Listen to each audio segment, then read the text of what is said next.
Hi అండి. ఈ వీడియోలో సోరకాయ చట్నీ ఎలా చేసుకోవాలో చూసేద్దాం. చాలా సింపుల్గా చేసుకోవచ్చు, చాలా బాగుంటుంది రైస్, చపాతీ, రోటీలోకి. ముందుగా మనం సోరకాయనైతే కడిగి కట్ చేసి ఒక బౌల్లో ముక్కలు మునిగేలాగా వాటర్ పోసుకొని బాయిల్ చేసుకోవాలి. ఈ సొరకాయకైతే మనం పీల్ తీయనవసరం లేదు.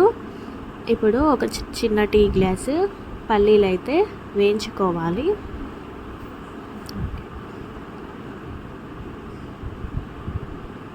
పల్లీలు మంచిగా వేగిన తర్వాత మనం పచ్చిమిర్చి కూడా వేయించుకోవాలి.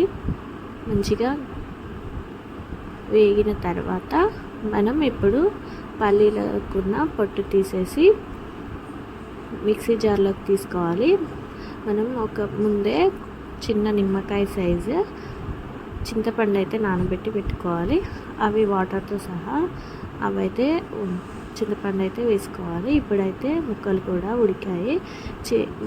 పచ్చిమిర్చి కూడా యాడ్ చేసిన తర్వాత ఒక చిన్న స్పూను జీలకర్ర, ఒక 10 అలా వెల్లుల్లి, ఒక స్పూను ఉప్పు వేసుకొని మెత్తగా మిక్సీ పట్టుకోవాలి. ఇప్పుడు మనం సొరకాయ ముక్కలు అయితే చేతితోనే ఇలా కొంచెం మ్యాష్ చేస్తూ వేసుకొని ఒక్కసారి మిక్సీ అయితే పట్టాలి. కొంచెం సొరకాయనైతే కొంచెం ముక్కలు తగులుతుంటేనే టేస్టీగా ఉంటుంది.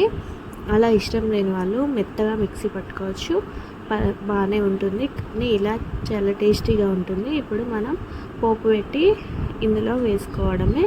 అంతే సింపుల్గా సొరకాయ చట్నీ ఇంత సింపుల్గా చేసేసుకోవచ్చు. చూడండి, చాలా బాగుంటుంది. ఒకసారి ట్రై చేయండి.